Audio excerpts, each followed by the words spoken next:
తెలుగు రాష్ట్రాల్లో అతిపెద్ద lift manufacturer lifts ట్రై.com dealership కూడా ఇవ్వబడును. నమస్తే, వెల్కమ్ టు సుమన్ టీవీ. నేను మీ సుమన్ టీవీ ఉషా. ఇన్నోవేటర్ ఎపిసోడ్కి స్వాగతం. సో నాతో పాటు రమ్య నాగేంద్ర గారు ఉన్నారు. ఇవాళ రేపు చాలా మంది జ్యువెలరీ బిజినెస్ చేస్తున్నారు. బట్ ఈవిడ ఇటువైపు ఎందుకు వచ్చారు అండ్ దాంతోపాటు స్టార్ట్ చేయడానికి గల మెయిన్ రీజన్ ఏంటి, అసలు బిజినెస్ పెట్టుబడి ఎంత పెట్టారు, ఆవిడ చూసిన లాభాలు ఏంటి, నష్టాలు ఏంటి, అండ్ ఎవరి దగ్గర లేని ప్రోడక్ట్ ఈవిడ చాలా ఇన్నోవేటివ్గా అంటే కొత్తగా తయారు చేస్తూ సేల్ చేస్తూ ఉంటుంటారు. ఆ క్రియేటివ్ నాలెడ్జ్ ఏ విధంగా నేర్చుకున్నారు అండ్ జ్యువెలరీకి సంబంధించి ఎటువంటి స్ట్రగుల్స్ చూసారో ఆవిడ మాటలోనే తెలుసుకుందాం. నాతో పాటు కంప్లీట్గా ఎపిసోడ్ని చూడండి, మీరు నేర్చుకోవడానికి చాలా స్కోప్ ఉంటుంది. నమస్తే రమ్య నాగేంద్ర గారు. నమస్తే అండి. సో మీ పేజ్ చూసాను నేను, చాలామంది కస్టమర్స్ చాలా జెన్యూన్ ఫీడ్బ్యాక్తో, చాలామంది చాలా అంటే ట్రస్ట్తో మీ దగ్గర బై చేస్తున్నారు ప్రతి ప్రోడక్ట్ కూడాను. అది చూసిన తర్వాతే మిమ్మల్ని ఇంటర్వ్యూ చేయాలి, ఇన్నోవేటర్లో డెఫినెట్గా మిమ్మల్ని ఇన్వైట్ చేయాలని అనిపించింది నాకు. ఎందుకంటే ప్రతి ఒక్కళ్ళు చేస్తున్నారు ఆన్లైన్ షాపింగ్, ప్రతి ఒక్కళ్ళు ప్రోడక్ట్ బిజినెస్ చేస్తూనే ఉన్నారు. బట్ ఇంత జెన్యూన్గా కస్టమర్స్కి దగ్గరైన వాళ్ళు ఎవరు అని చూస్తే కొంతమందిలో మీరు ఒకరు. Hearty congratulations. And YouTube 1 lakh subscribers, దానికి కూడా కంగ్రాచులేషన్స్ మీకు అండ్ మీ హస్బెండ్కి, మీ ఫ్యామిలీకి కూడా. యా, థ్యాంక్ యూ అండి. ఎందుకు అనుకున్నారంటే హౌస్ వైఫ్గా ఉండే మీరు బిజినెస్ వైపు, అది కూడా ఈ ప్రోడక్ట్ బిజినెస్ వైపు ఎందుకు టర్న్ అయ్యారు, జ్యువెలరీ వైపు ఎందుకు టర్న్ అయ్యారు? జ్యువెలరీ అని కాదు, యాక్చువల్గా ఐ లైక్ బిజినెస్. అంటే రమ్య అనే పేరు పక్కన ఎంఎస్సి లైక్ అట్లాంటి ఒక అది ఉండాలి అనేది ఉండేది, కానీ బట్ నా వే ఎప్పుడు జాబ్ పర్పస్ అయితే అస్సలు కాదు. పొద్దున్న లేవాలి, వెళ్ళాలి, ఇదంతా నాతో కాదు. బిజినెస్ నాకు 7th క్లాస్ నుండి స్టిచ్చింగ్ వచ్చు, యాక్చువల్గా అమ్మకు వచ్చు. ఓకే. సో అమ్మతో పాటు నాకు ఆ జర్నీ అనేది అలవాటు అయిపోయింది. సో ఆల్వేస్ బిజినెస్ మైండే తప్ప జాబ్ చేస్తే ఇట్లా చేయాలి అలాంటి ఆలోచనలు అయితే అస్సలు లేకుండే. సో బిజినెస్ ఎంతసేపు చిన్నప్పుడు మనం ఆడుకునేప్పుడు కూడా కూరగాయలు అమ్మడం ఆ టైపు ఆటలే నేను ఆడుకునేదాన్ని అన్నమాట. ఎంత ప్రాఫిట్ వచ్చింది, సో ఆకులతో కూడా అట్లా బిజినెస్ మైండ్ నాకు. ఓకే. సో అందుకని మిషన్ కుట్టడం, టైలరింగ్ దగ్గర నుండి స్టార్ట్ చేస్తే first tailoring, then into saris. Okay. After that jewellery వైపు. సో శారీస్ సెల్లర్స్ కోసం వెతుకుతూ ఉంటే ఇలా కాదు, మీరు పెట్టుబడి పెట్టాల్సిన పని లేకుండా రీసెల్లింగ్ చేయొచ్చు అని చెప్పేసి నాకు చిన్నగా సజెస్ట్ చేశారనమాట. ఓకే, ఇలాంటిది ఒక బిజినెస్ ఉందా, మనం పెట్టుబడి పెట్టకుండా చేసేది, మనకు కూడా కావాల్సింది అది. ఎందుకంటే అప్పుడు మన పొజిషన్ 10,000 శాలరీ వస్తే పిల్లల్ని చూసుకోవాలి, ఇల్లుని చూసుకోవాలి అంటే చాలా కష్టం. ఓకే, రీసెల్లింగ్ చేస్తూ ఈ శారీస్ మ్యానుఫ్యాక్చరింగ్ గురించి సెర్చ్ చేసేటప్పుడు తట్టిన ఐడియా జ్యువెలరీ. ఓకే. సో నా బిజినెస్ స్టార్ట్ అయింది విత్ 500 రూపీస్. ఏదైతే నేను టైలరింగ్ చేస్తూ సంపాదించానో ఆ 500తో స్టార్ట్ చేశాను నేను నా బిజినెస్ని. ఓకే. 500తో బిజినెస్ స్టార్ట్ చేశారు. ఎస్, అది కూడా ఎట్లా అంటే ఇప్పుడు ఈరోజు నాకు ఒక ఆర్డర్ వచ్చింది, రీసెల్లింగ్ చేశాను. ఈ ఆర్డర్తో పాటు నా దగ్గర ఉన్న 500 పెట్టి ఇంకొకటి ఎక్స్ట్రా తెప్పించేదాన్ని. సో దాన్ని నేను మాన్యువల్గా ఆఫ్లైన్లో సేల్ చేసుకునేదాన్ని. నా దగ్గర ఇది ఉంది, చూడండి, తీసుకోండి అని చెప్పేసి. సో అట్లా ఒకరోజు ఒకటి, దెన్ 10కి వచ్చింది, ఆ కౌంట్ 15కి వచ్చింది. అట్లా ఒక 3 బాక్సెస్ ఉండేవి చిన్న చిన్నవి. ఆ టైంలో నేను సెల్లర్స్ కోసం చాలా సెర్చ్ చేశానండి. అప్పట్లో ఏంటి అంటే రీసెల్లర్స్కి హోల్సేల్ ప్రైజెస్ రివీల్ చేసేవాళ్ళు. ఓకే. ఇప్పుడంతా మార్కెట్లో యూట్యూబ్ ఛానల్స్లో ఎక్కువగా వస్తున్నాయి. అవును. 7 years బ్యాక్ అట్లా చేసేవాళ్ళు కాదనమాట. సో నేను మ్యానుఫ్యాక్చరర్ని లిటరల్లీ ఒక 2 months బతికినాడు నా స్టాక్ ఇవ్వమని చెప్పేసి. ప్లీజ్ భయ్యా స్టాక్ ఇవ్వండి, నేను పే చేస్తాను అంటున్నాను కదా అని అంటే, లేదు రీసెల్లర్స్కి ప్రైస్ రివీలింగ్ ఉండదు, హోల్సేల్ ఇవ్వరు. ఓకే. 2 months తర్వాత one fine day he accepted. Okay ఇస్తాను అని చెప్పేసి. అప్పుడు నా దగ్గర డబ్బులు లేవు, ఇస్తాను అన్న టైంలో. సో అమ్మ దగ్గరికి వెళ్ళి, అమ్మ ఒక 15,000 ఇవ్వు, ఇట్లా యాక్సెప్ట్ చేసిండు, నా దగ్గర ప్రస్తుతానికి లేవు. నేను స్టిచ్చింగ్ చేస్తూ ఎండ్ చేసేదాన్ని. అప్పుడు టోప్ చెప్పాలి అని అంటే స్టిచ్చింగ్లో మినిమం ఏదైనా టచ్ చేసినా అంటే 1200 to 1500 క్రాప్ టాప్స్ అవి. ఆ టైంలో 7 years బ్యాక్ అమ్మ ఇచ్చిన తర్వాత 1 weekలో అమ్మకి అది అంతా సేల్ చేసేసి రిటర్న్ బ్యాక్ చేశాను అనమాట. బట్ మార్జిన్స్ చాలా తక్కువ అండి, ఎందుకంటే బిజినెస్ ఎట్లా చేయాలనేది ఇంకప్పటికి నాకు ఫుల్ గ్రిప్ తెలీదు. ఆ మార్జిన్స్లో లాస్లో అది రెడిష్ మ్యాట్ అనమాట, ఊరికైనా విరిగిపోద్ది. మనకి ఇప్పుడు 200-300లో జ్యువెలరీ దొరుకుతుంది చూసారా, నేను యాక్చువల్గా దానికోసమే 2 months బతిమలాడిన ఓకే. ఆ మ్యానుఫ్యాక్చరర్. సో ఇది కాదు, ఇంకేదో ఉంది. ఇది విరిగిపోతున్నప్పుడు మనకి లాస్ అనేది చాలా గట్టిగా ఉంది. అప్పటికి విరిగిపోయిన దాన్ని ఏం చేయాలనేది కూడా తెలియదు. డ్యామేజ్ అయిన ప్రోడక్ట్ని మనం ఇంకేదైనా రీమోడల్ చేయొచ్చా అనేది కూడా ఐడియా లేదు. ఇంకొక సెల్లర్ని బతిమలాడడం స్టార్ట్ చేసిన అనమాట, హైదరాబాద్ నుండి. ఓకే, వాళ్ళు కూడా చాలా టైం తీసుకున్నారు నమ్మి స్టాక్ ఇవ్వడానికి. బట్ వన్స్ స్టార్ట్ అయ్యింది అని అంటే పర్ డే 1 lakh పే చేసేదాన్ని నేను. అంత బాగా జరిగింది బిజినెస్. బట్ అదంతా కరోనా ఒక్కొక్కలా హెల్ప్ చేసిందండి. అంటే ఒకరికి బాగుంటే ఒకరికి చాలా వరస్ట్గా కూడా ఉంది. సో నాకైతే చాలా హెల్ప్ చేసింది. ఓకే, ఆ టైంలో ఆన్లైన్ బిజినెస్ అనేది మీకు బాగా హెల్ప్ అయింది. నేను అంటే నా అదృష్టమో ఏమో తెలియదు కానీ ఈ కరోనా స్టార్ట్ అయ్యే కంటే ఎగ్జాక్ట్లీ 1 month బిఫోర్ నేను లైవ్ చేయడం స్టార్ట్ చేసిన. ఓకే. మా ఇంట్లో ఎట్లా అంటే వాట్సాప్ డీపీ కూడా పెట్టనిచ్చేవాళ్ళు కాదనమాట. అంటే ఈయన కాదు, అమ్మ వాళ్ళ ఇంట్లో. ఓకే. సో అన్నయ్యకి కొద్దిగా సోషల్ మీడియా గురించి ఎక్కువ తెలుసు. వద్దురా చిన్ని, ఇంట్లో చిన్ని అంటారు, వద్దురా చిన్ని వద్దు, వాట్సాప్ డీపీస్ వద్దు. ఆ టైంలో అన్నయ్య యూట్యూబ్లో వీడియోస్ చేస్తా అంటే కెమెరా ఎక్కడ పెట్టాలి బిడ్డ, లైట్ ఎక్కడ పెట్టాలి అని అడిగి ఐ వాజ్ షాక్డ్ అనమాట. నిజంగానా, నేను స్క్రీన్ ముందుకు వస్తే నీకు ఓకేనా అని అంటే, యాక్చువల్గా ఈయనని అడిగితే ఏమన్నారంటే నాకు సోషల్ మీడియా గురించి ఐడియా లేదు, మీ అన్నయ్యకి తెలుసు కాబట్టి అన్నయ్యని అడుగు. వీళ్ళిద్దరు ఫ్రెండ్స్ అనమాట, అన్నయ్య ఈయన. సో అన్నయ్యని అడిగితే యాక్సెప్ట్ చేసిండు. వీడియో డిసెంబర్లో స్టార్ట్ చేసిన. మనకి కరోనా 2019 డిసెంబర్లో స్టార్ట్ అయింది కదా. అప్పుడు నేను నార్మల్గా ఒక వీడియో చిన్న వాయిస్తో, అసలు కెమెరా ముందు ఎట్లా మాట్లాడాలో కూడా తెలియదు. సో అప్పుడు సజెస్ట్ చేశారు ఏమని అంటే, వాయిస్ కొంచెం పెంచి మాట్లాడండి, సెట్ అవ్వట్లేదు, మీ వాయిస్ ప్రాపర్గా లేదు, ఓకే ఇట్లాంటివి ఉంటాయి. సో అట్లా నేర్చుకొని ఆడియన్స్ నేర్పించారు. సో అప్పుడు మళ్ళీ నేను కాస్త గ్యాప్ తీసుకున్నాను. తీసుకున్న తర్వాత ఓకే ఇది ఇంకా ఏదో వర్కౌట్ అయ్యేలా లేదు. లైవ్ అంటారు కదా, అప్పటి వరకు యూట్యూబ్లో లైవ్ షో బిజినెస్లో లేదు, అన్ని రికార్డ్ చేసి పెట్టడమే, రికార్డ్ చేసి పెట్టడమే. ఇండియా లెవెల్లో మన లైవ్ షో ఫస్ట్ది, జ్యువెలరీ బిజినెస్కి సంబంధించిన లైవ్ షో మనదే ఫస్ట్. నా తర్వాత ఇప్పుడు వచ్చిన వాళ్ళందరూ కూడా, అంటే చెప్పుకోవడం అని అంటే నాకు కొంచెం ఉంటుంది కదా ఎంతైనా ఫీల్. సో లైవ్ చేసినప్పుడు ప్రోడక్ట్ని చూపించడం, ప్రైజింగ్ కోసం ఏదైనా డీటెయిల్స్ కావాలంటే వాట్సాప్కి చేయండి. సో అప్పుడు ఏంటి అంటే నేను చేసిన బెస్ట్ థింగ్, ఏదైతే నేను యూట్యూబ్ వీడియో చేస్తానని అనుకున్నానో దానికి ముందు ఒకరితో ప్రమోషన్ చేయించాను. అది ఎంత రీచ్ అయిందంటే ఒక గ్రూప్ ఫిల్ అవ్వడమే ఎక్కువ, 42 groups ఫిల్ అయ్యాయి. ఆవిడ షాక్, అసలు ఏంట్రా ఇది, అసలు ఏముంది నీ దగ్గర, ఇట్లా వచ్చేస్తున్నారు అందరూ అని. పాపం ఆవిడ చాలా సపోర్టివ్గా, అంటే వీడియో చేసినామా అయిపోయిందా అట్లా కాదు, ఈరోజు ఈ గ్రూప్ ఫిల్ అయిపోయిందిరా కొత్త గ్రూప్ చేయి, ఈరోజు ఈ గ్రూప్ ఫిల్ అయిపోయిందిరా కొత్త గ్రూప్ చేయి, ఇట్లా with in 1 week 42 groups fill అయ్యాయి అన్నమాట. ఆ టైంలో నేను యూట్యూబ్ లైవ్ స్టార్ట్ చేసి ఆ లింక్ని ఈ గ్రూప్స్లో పోస్ట్ చేసేదాన్ని. సో మంచిగా రీచ్ అయ్యేది. ఓకే. సో అది బెస్ట్ పార్ట్. మీరు అన్నట్టుగానే ఒక బిజినెస్ వైపు వచ్చారు. ఫస్ట్ మీరు చేసిన స్టిచ్చింగ్, దాని తర్వాత శారీ బిజినెస్, దాని తర్వాత ఇటు జ్యువెలరీ వైపు టర్న్ అయ్యారు.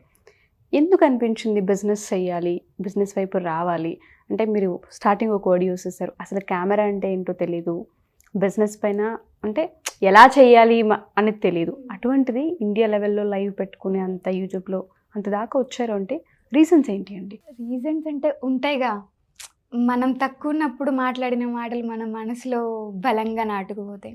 ఇది మన ఇల్లు కాదు, అది మన ఇల్లు కాదు, మనకంటూ ఒక ఇల్లు ఉండాలి అని అంటే we have to be do, ఇంకేదో చేయాలి, గట్టిగా చేస్తే తప్ప మనకంటూ ఒక ఇల్లు ఉండదు. ఫస్ట్ థింగ్, ఈ రెంట్ ఇల్లులు కొంచెం నన్ను బాగా సఫర్ చేసినాయి. ప్రతిదానికి పిల్లల్ని వేసుకొని, సామాన్లు వేసుకొని, వాళ్ళ కోపం వచ్చినా మనమే ఖాళీ చేయాలి, మన కోపం వచ్చినా మనమే ఖాళీ చేయాలి. ఒక వచ్చిన 10 నిమిషాల కోపంతో నేను 25 lakhs పెట్టి ల్యాండ్ తీసేసుకున్నా. జస్ట్ 10 minutes కోపం అది నాది. అప్పుడు మా చేతిలో 9 లక్షలు ఏదో ఉండే, మిగిలిందంతా అప్పే. బట్ స్టిల్ డేర్ చేసిన. నా సపోర్ట్ అమ్మ, ఏదో బిడ్డ కదా అని ఇవ్వడం కాదు, నేనున్నా నువ్వు చేయగలవు, you can do it. So దాంట్లో అమ్మ పాత్ర చాలా ఉంటుంది. సో 9 లక్షలు ఉన్నాయి కదా, 25 లక్షలు పెట్టి మనం ల్యాండ్ తీసుకుంటామా అని అంటే, ఏం కాదు బిడ్డ నీతోటి అవుతుంది అని చెప్పేసి వెనకాల ఉండి నడిపించింది. సో దానికోసం ఆ టార్గెట్ పెట్టుకున్నాం కదా, సో మనం ఇంకేదో చేయాలి డెఫినెట్గా. సో చేయాలి అని అంటే గట్టిగా కష్టపడాలి. నైట్ 4-5 వరకు, ఎర్లీ మార్నింగ్ 4-5 వరకు కూడా నేను రిప్లైస్ ఇస్తూ కూర్చుండేదాన్ని. అప్పుడు ఈవెన్ ఒక 10 months బ్యాక్ వరకు కూడా నేను 2-3 వరకు వర్క్ చేసేదాన్ని. అంత ఈజీగా అయితే ఏది రాదు. పిల్లలు చిన్నోడికి 2 months క్రాస్ అయినాయి అంతే, నేను శారీస్ బిజినెస్ స్టార్ట్ చేసినప్పుడు. బాగా చిన్న పిల్లోడు వాడు ఆ చీరలలోనే పెరిగిండు చెప్పాలి అంటే. శారీస్ అంటే ఏదో బొట్టిక్ రేంజ్లో కాదు, 200 rupees saris, 300 rupees saris. 2 months బాబుని వేసుకొని ఈ పొజిషన్ వినండి, బాగుంటుంది. అంటే నాకు హ్యాపీ అనిపిస్తుంది కూడా. వెనకాల నేను, నా ముందు చిన్నోడు, ముందు ఒక శారీస్ గట్ట అంటారు ఆ బ్యాగ్, దాని ముందు మా ఆయన, దాని ముందు ఇంకొక శారీ గట్ట, పక్కన ఇంకొకటి, అంటే సైడ్కి మనం కట్టుకుంటాం కదా. నేను అటొక కాలు ఇటొక కాలు వేసి కూర్చొని ఇదంతా బైక్ పైన. సో అది సినారియో. వేర్ 50 kilometers అవే జగిత్యాల నుండి. అక్కడ నుండి తీసుకొని వచ్చేవాళ్ళం అన్నట్టు స్టాక్. వాడు ఏడుస్తున్నాడు, యాక్చువల్గా నొప్పి అవుతుందో ఏమో, ఇట్లా పట్టుకొని ఉన్నా నేను. ఇవన్నీ ఉన్నాయి, టైట్ అయిపోద్ది కదా బైక్ కాబట్టి, నొప్పి అవుతుందేమో, ఏడుస్తున్నాడు. సరే పాల కోసం ఏడుస్తున్నాడు అని చెప్పి అర్థమయ్యి ఎక్కడో చోట ఆపి అక్కడ ఆ ఓనర్స్ని పర్మిషన్ అడిగి వాళ్ళ మెట్ల పైన కూర్చొని పాలిచ్చి మళ్ళీ తీసుకొని ఆ వర్షము ఇవన్నీ ఫేస్ చేసినాం అన్నమాట. సో ఉమెన్, నాకు ఇది సరిగా లేదు, నేను ఇది చేయలేను, అసలు పాసిబిలిటీ లేదు అనేదే లేదు నిజానికి. We can do anything, we have to be strong. మనం స్ట్రాంగ్ ఉండాలి, మనం చేయగలుగుతాం. నాకు ఖచ్చితంగా ప్రతిదానికి సపోర్ట్ కావాలి, నాకు ఎవరు సపోర్ట్ చేసేవాళ్ళు, నాతో చుట్టూ మాట్లాడేవాళ్ళు, ఇవన్నీ అక్కర్లేదు. You can do it. ఇప్పుడు ఇంతకు మించిన వరస్ట్ సిచ్యువేషన్ మేబీ ఉండదేమో అనుకుంటున్నాను నేనైతే. నిజమండి, ఎందుకంటే 2 నెలల బాబు అంటే, నేను ఒక తల్లిని, నాకు తెలుసు అంటే ఆ ఎక్స్పీరియన్సెస్ ఎలా ఉంటాయి అనేది. బైక్ పైన చీరల కట్టలు పెట్టుకొని అటు మీ ఇద్దరు కూర్చుని సరుకు వేసుకోవడానికే సరిపోని పరిస్థితి. బైక్ ఎంత స్పేస్ ఉంటుందని అందరికీ తెలుసు. చిన్న పసిపిల్లోని పెట్టుకొని డ్రైవ్ చేసుకుంటూ మీరు తీసుకురావడం అనేది నిజంగా ఆ మూమెంట్ మీకు ఎంత ఇంపార్టెంట్, అంత డేర్ ఎందుకు చేశారన్నది అర్థమవుతుంది. ఫినాన్షియల్ స్ట్రగుల్స్ ఏ విధంగా ఉండేయండి అంటే, చాలామంది ఆడవాళ్ళు ఏమైపోతూ ఉంటుంటారంటే, ఒక పెయిన్ చూసాం లైఫ్లో, ఇంకా పెళ్ళిళ్ళు చేసుకోవద్దు, ఇలాగే అయిపోతాం, ఏమైనా ఆడపిల్లలు అయిపోతూ ఉంటుంటారు. ఇంకొన్ని సందర్భాల్లో అవసరమా మనకిదని సూసైడ్స్ చేసుకుంటుంటారు ఫ్యామిలీస్. మనం చాలా కథనాలు విన్నాం. పసిపిల్లలు ఉన్న వాళ్ళు కూడా ఫినాన్షియల్ స్ట్రగుల్స్ తట్టుకోలేక వద్దు, ఇంకా లైఫ్ లీడ్ చేయలేం మనమని చనిపోయిన వాళ్ళు కూడా మనం చూస్తున్నాం. ఏం చెప్తారు ఇప్పుడున్న కాలేజ్ స్టూడెంట్స్కైనా ఎవరికైనా సరే, పెయిన్ని ఎలా ఓవర్కమ్ చేయాలి, పెయిన్ని ఎలా తీసుకొని ముందుకెళ్ళాలి ఆడపిల్లలు అయితే? నిజానికి మగవాళ్ళ కంటే ఆడవాళ్ళు చాలా స్ట్రాంగ్ అండి. చాలామంది వీక్, అంటే మేబీ బలంలో వీక్ అయి ఉండొచ్చు, బట్ మెంటల్లీ మనం చాలా స్ట్రాంగ్. సో నాకు జరిగిన ఈ సిచ్యువేషన్ అయి ఉండొచ్చు, ఇప్పుడు చిన్న బాబుని వేసుకొని వెళ్ళిన సిచ్యువేషన్ కావచ్చు. బాబుని ఇట్లా పడుకోబెట్టుకొని నేను మిషన్ కుట్టుకునేదాన్ని. చిన్నోడు కదా, ఆయన ఆల్వేస్ అవైలబుల్ ఉండరు. ఉన్న టైంలో చూసుకునేటోడు, చూసుకోవడానికి లేరు అని కూడా కాదు, చూసుకునేటోడు.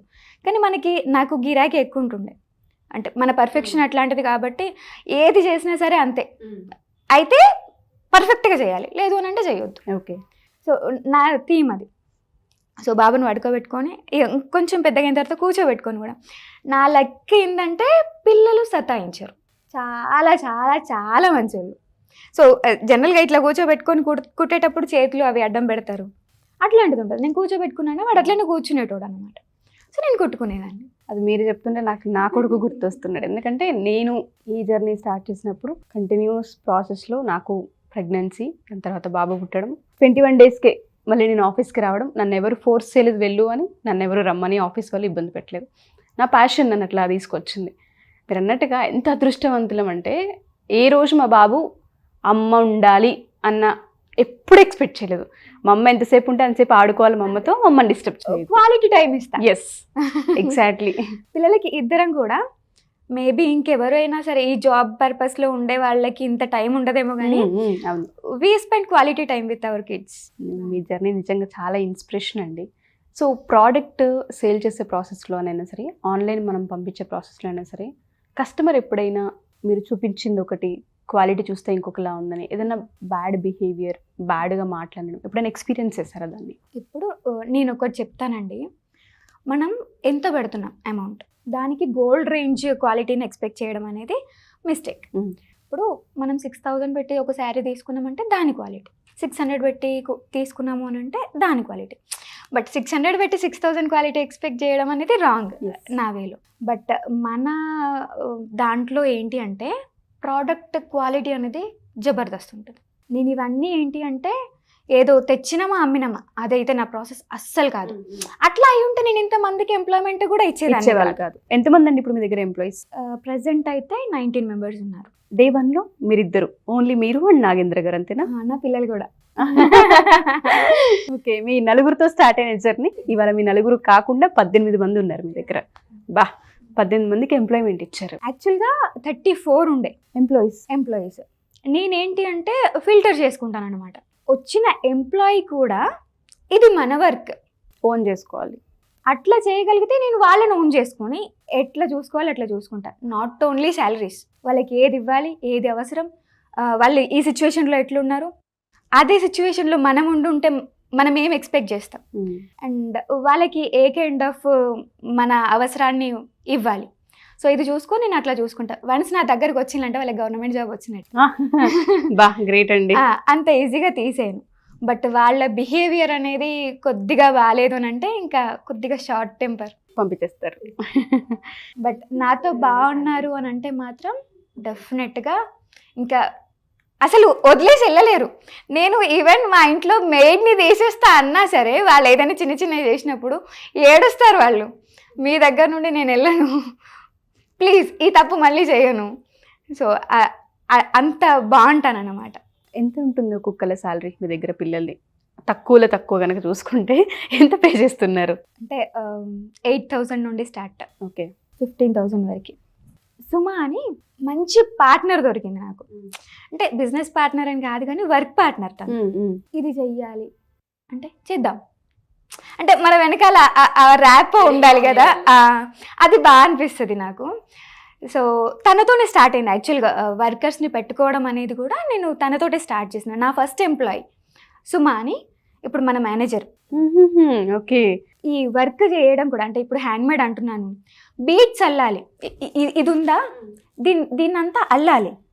సో అల్లాలి అని అంటే అసలు దీనికి ఏం వాడతారు, ఈ మెటీరియల్ ఎక్కడ దొరుకుతుంది, దొరికిందని మనం ఎట్లా యూటిలైజ్ చేసుకోవాలి. సరే యూటిలైజ్ చేసినాము, అంత మేకింగ్ అయిపోయింది. ఇఫ్ ఇన్ కేస్ కలర్ పోతే కస్టమర్ నుండి మనకు వచ్చే రియాక్షన్ ఏంది. సో ఇవన్నీ చూసుకొని ఇప్పుడు నేను చేయించే తీగలో కూడా మనకి 1 kg తీగకి ఒక గ్రామ్ గోల్డ్ కూడా మిక్స్ అయి ఉంటుంది అనమాట. సో కలర్ వోంట్ ఫేడ్, మనం యూజ్ చేసే తీగ కలర్ చేంజ్ అవ్వదు. సో నేను అదంతా జాగ్రత్తగా చూసి సప్లయర్స్ని మార్చుకుంటూ దగ్గర మేకింగ్ కూడా ఉంటుందా? అదేగా ఇప్పుడు ఇంతమంది ఎంప్లాయీస్ ఉండడానికి రీజన్ అదే. సో ఇంట్లో బీడీలు చేసుకునే వాళ్ళకి ఏంటి అంటే 8,000 ఎట్లా చేస్తే 8,000 వస్తాయి, 9,000 వచ్చే వాళ్ళు 10,000 15,000 వచ్చే వాళ్ళు కూడా ఉన్నారు ఇప్పుడు మన దాంట్లో. అంతా బీడీలు చేసుకుంటే రావు. సో వాళ్ళకి ఏంటి అని అంటే ఈ ఎంప్లాయ్మెంట్ ఎట్లా అంటే మేము నేర్చుకొని, సుమా అండ్ నేను నేర్చుకొని వీళ్ళకి నేర్పించి ఇప్పుడు వర్క్ ఇస్తున్నాం అనమాట. అక్కడ లేరు అసలు, ఈ వర్క్ వచ్చిన వాళ్ళే లేరు. ఇన్ఫాక్ట్ మాకు రాదు, బట్ పర్ఫెక్ట్ గా నేర్చుకొని ఇస్తున్నాం అనమాట. డే 1 సిచ్యుయేషన్, ఇప్పుడు సిచ్యుయేషన్ కనుక చూసుకుంటే పరిస్థితులు ఏ విధంగా ఉన్నాయి? నేను ఎప్పుడూ ఒక తలకాయ నొప్పి పెట్టుకుంటా. సో కంపల్సరీ నాకు కావాలి అది, అది ఉంటేనే ఇంకా బాగుంటుంది నా ఫీలింగ్. తలకాయ నొప్పి రమ్య గారు అంటే ఈరోజు ఒక 200 రీచ్ అయినాం అనుకోండి, ఈరోజు 200 వచ్చింది, ఇక్కడికి ఆగిపోను. రేపు 300 రావాలంటే ఏం చేయాలి, ఇంకేం ఇవ్వాలి కస్టమర్కి సర్వీస్, వాళ్ళకి బెస్ట్ ప్రైస్లో ఇవ్వాలి అని అంటే మన సైడ్ నుంచి ఎఫర్ట్స్ ఎట్లా పెట్టాలి, యూనిక్గా ఉండాలి కలెక్షన్. ఇప్పుడు మీరు పేజ్ చెక్ చేయండి, మన పేజ్, మన దగ్గర ఉన్న కలెక్షన్ ఒక 5% తప్ప మిగిలిన 95% ఎక్కడా దొరకదు. All unique. ఈరోజు పడుకునేప్పుడు నా మైండ్లో ఒక విజన్ ఉంటుంది, రేపటికి కొత్త డిజైన్స్ ఏం చేయాలి, వాటికి సంబంధించిన మెటీరియల్ ఏముంది, లేనిదేంటి, ఉన్నదంతా ఏం మేకింగ్ చేయొచ్చు. ఒకవేళ మనం మేకింగ్ చేసిన తర్వాత వచ్చే రెస్పాన్స్ని బట్టి మళ్ళీ మనం ఇంకెంత రీస్టాకింగ్ చేయించుకోవాలి, ఇది బెస్ట్ ప్రైస్లో ఇచ్చి కస్టమర్ని ఎట్లా అట్రాక్ట్ చేసుకోవాలి, వేసుకున్న తర్వాత వాళ్ళ ఒపీనియన్, వాళ్ళ ఫేస్ ఎక్స్ప్రెషన్ అండ్ వాళ్ళ ఫీడ్బ్యాక్స్ వింటుంటే ఇంకా సూపర్ సాటిస్ఫాక్షన్. ఏ రోజైనా అనిపించిందా ఇంత రిస్క్ మనకి ఎందుకు అవసరమా, చాలా ఎక్కువగా రిస్క్ Risky person తీసుకుంటున్నాను, ఏ రోజు గివప్ చేయాలనిపించలేదు ఎప్పుడు కూడాను? అనిపించదు. ఇంట్లో వాళ్ళు ఎప్పుడైనా అవసరమా, టైం అంతా ఇక్కడ ఇన్వెస్ట్ చేస్తూ ఉన్నాం ఇంకా ఆపేద్దామని ఎవరైనా అన్నారా? నడుస్తే మొత్తం పైసలు వెనకాల పరిగెడుతున్నారు, మమ్మల్ని పట్టించుకోరా, పట్టించుకుందాం బట్ దానికి ఒక టైం వస్తుంది. ఇప్పుడు ఏంటి అంటే నేను హార్డ్లీ ఒక 3 hours గట్టిగా వర్క్ చేశాను అనుకోండి, సరిపోద్ది. రిమైనింగ్ టైం అంతా నేను ఫ్యామిలీకి ఇచ్చుకోగలుగుతున్నాను. ఒకప్పుడు ఒక 10 months బ్యాక్ వరకు కూడా అట్లా లేదు, ఇన్ఫ్యాక్ట్ 4 months బ్యాక్ కూడా లేదు. వెబ్సైట్ స్టార్ట్ చేసినప్పటి నుంచి వీఆర్ వెరీ ఫ్రీ.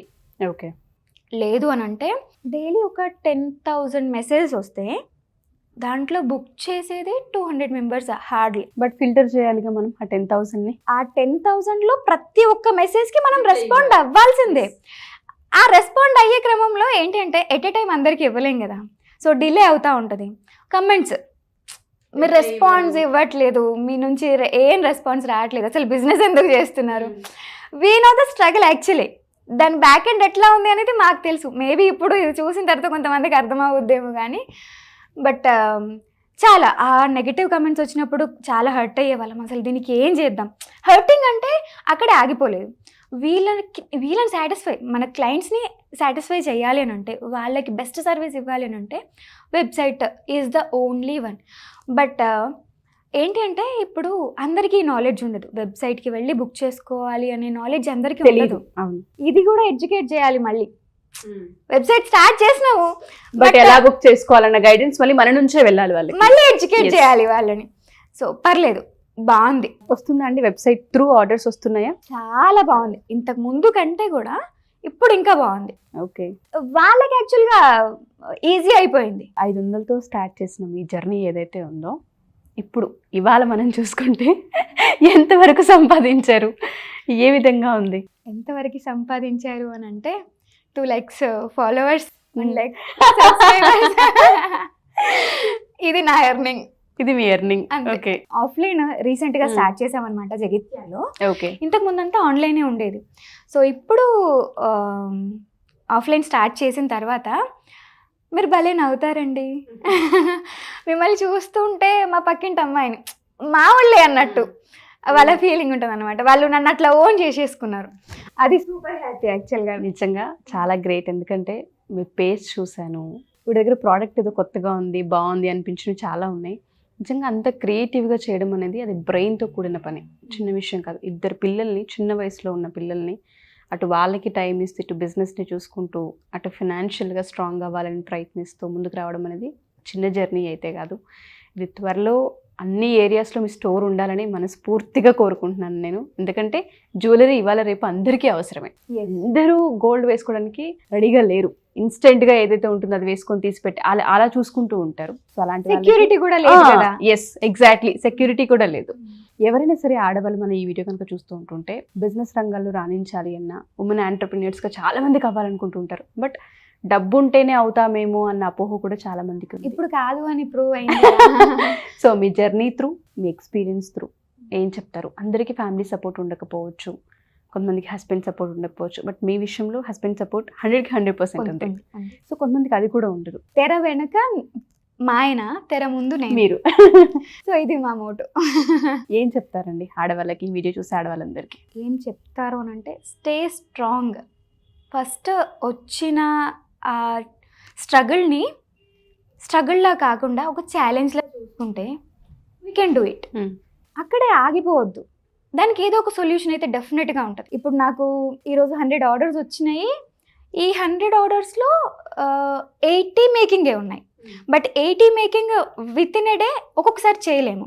అట్లాంటప్పుడు కస్టమర్ నుండి డెఫినెట్గా ఏదో ఒక లేట్ అయింది అని చెప్పేసి వాళ్ళని హ్యాండిల్ చేస్తూ అండ్ స్టాఫ్ని ఇంక్రీజ్ చేసుకుంటూ చేసింది. లాస్ట్ ఇయర్ దసరా టైంలో 25 days టు డిస్పాచ్ మాది. ఈరోజు ఆర్డర్ ప్లేస్ చేస్తే 25 daysకి డిస్పాచ్ చేసేదాన్ని. మనం డిస్పాచ్ చేసిన తర్వాత డెలివరీకి ఇంకొన్ని రోజులు టైం పట్టుద్ది.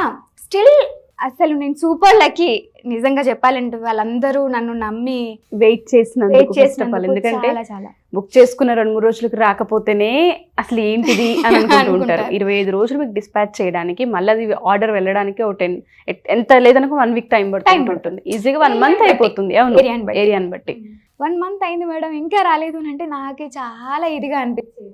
సరే మనం దీన్ని 1 day to dispatch అనేది చేయడానికి కొంచెం టైం పడుతుందేమో కానీ 10 days to dispatch చేద్దాం ఫస్ట్ అయితే. 25 days ని హ్యాండిల్ చేయడం కంటే 10 days హ్యాండిల్ చేయడం ఈజీ. సో ఈ టైంలో ఏంది అని అంటే మనము అట్లీస్ట్ ఒక 3 months డాటా క్యారీ చేయాలి, కస్టమర్ డాటా.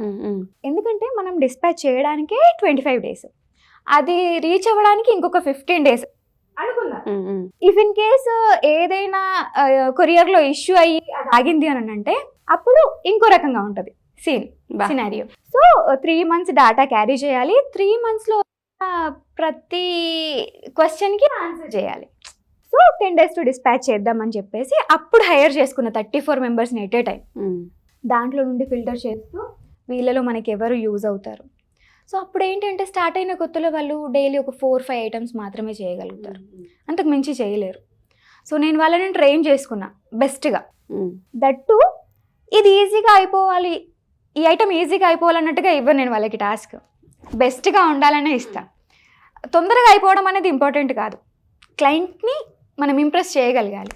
సో అట్లా 10 days టు డిస్పాచ్ వరకు తీసుకొచ్చి మెల్లిమెల్లిగా ఇప్పుడు 1 day టు డిస్పాచ్ అయితే నడుస్తుంది. ప్రతిదీ ఒక స్ట్రగుల్ ఇది, బట్ ఎక్కడ కూడా చూసారు కదా ఇప్పుడు దీంట్లో కూడా స్ట్రగుల్ వచ్చింది అని అక్కడ ఆగిపోలేదు, ఆ రిస్క్ ని ఫేస్ చేశారు. ఇంకా చాలా మంది ఆడవాళ్ళకి మీరు ఇన్స్పిరేషన్. నిజంగా ఒక దగ్గర ఆగిపోకూడదు, మన దగ్గర ఏదో ఒక స్కిల్ ఉంటుంది, దాన్ని మనం ఐడెంటిఫై చేసిన రోజు డెఫినెట్గా నిలబడతామని అర్థమవుతుంది. సో చిన్న మిషన్ కుట్టుకునే దగ్గర నుంచి మొదలు పెడితే ఇవాళ లాక్స్లో బిజినెస్ చేస్తున్నారని చెప్పడంలో అతిశయోక్తి లేదు. Thank you ma'am, all the best. Thank you so much.